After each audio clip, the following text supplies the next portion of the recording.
एक छोटा सा गांव था। नाम था मोहनपुर। उस गांव में एक 200 साल पुराना कुआं था। लोग कहते थे हर रात उस कुएं से एक रोती हुई लड़की की आवाज सुनाई देती है। लेकिन एक बात सब लोगों को हैरान कर देती है, मोहनपुर गांव का जो भी लड़का उस कुएं के पास पानी पीने जाता है वह 2 दिन के अंदर मर जाता है और मरा हुआ शरीर गायब हो जाता है। और एक दिन इसी गांव में एक शहर से अर्जुन नाम का लड़का आता है। अर्जुन वह छुट्टियों में अपने दादाजी से मिलने आए थे। एक दिन अर्जुन गांव के लोगों से सुना है कि वह कुआं बहुत डरावना है और कोई उसके पास नहीं जाता। लेकिन अर्जुन सोचते हैं डर सिर्फ अंधविश्वास है और कुछ भी नहीं।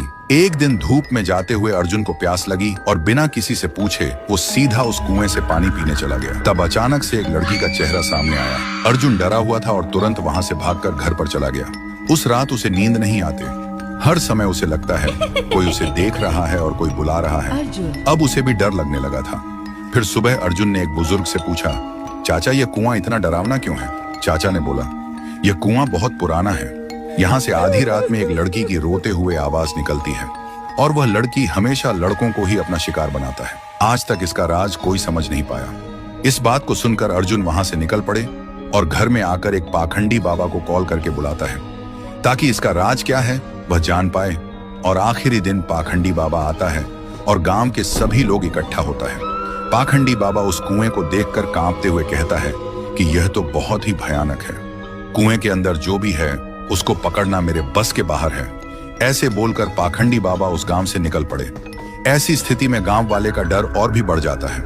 अर्जुन के मन में सवाल उठते हैं कि उस दिन मैंने जो देखा क्या वह मेरा वहम था, और आज तांत्रिक ने क्या देखा जो डर के भाग गया।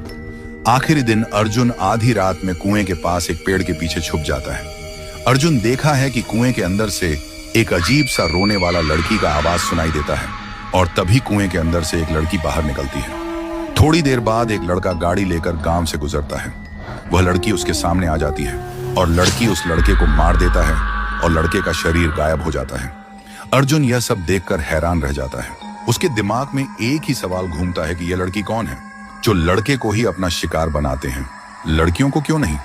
तो दोस्तों, अगर आपको जानना है कि उसे कुएं में वह लड़की कौन था और वह सिर्फ लड़कों को ही क्यों अपना शिकार बनाती है तो कमेंट करो, पार्ट 2 चाहिए।